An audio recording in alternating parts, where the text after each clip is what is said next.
бозиҳои зимистонаи олимпӣ ин дафъа ҳам бе ширкати варзишгарони тоҷик мегузарад. онҳо бори охир дар чунин мусобиқаи муҳим соли 2014 ва дар русия ҳузур доштанд. мақомот сабабҳои роҳхат нагирифтани лижаронҳоро аз тоҷикистон номбар карданд.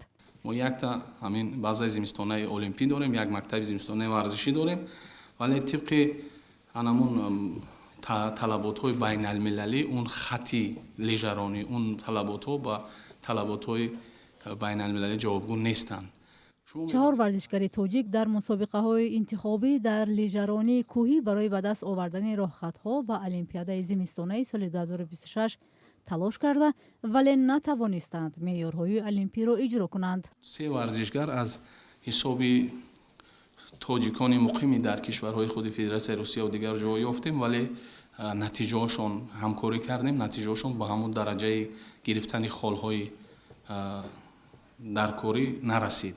хеле умед доштем, вале ҳанӯзам дар ин ҷабҳа моро мебояд ки кор кунем, фаъолият кунем.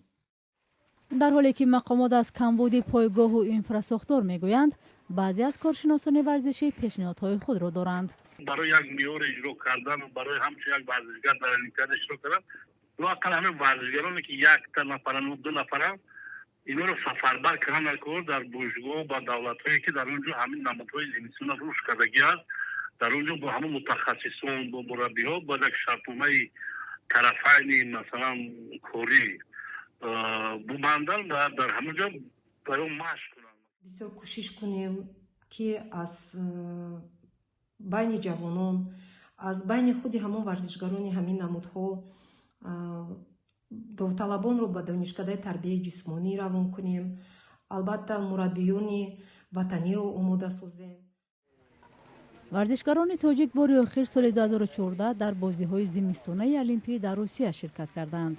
олимпиадаи зимистонаи соли 2018 дар Кореяи ҷанубӣ ва соли 2022 дар Чин бе ширкати намояндагони тоҷикистон гузашт. ҳоло дар тоҷикистон танҳо як намуд лижаронии кӯҳӣ ба роҳ монда шудааст ки ба барномаи бозиҳои зимистонаи олимпӣ шомил аст.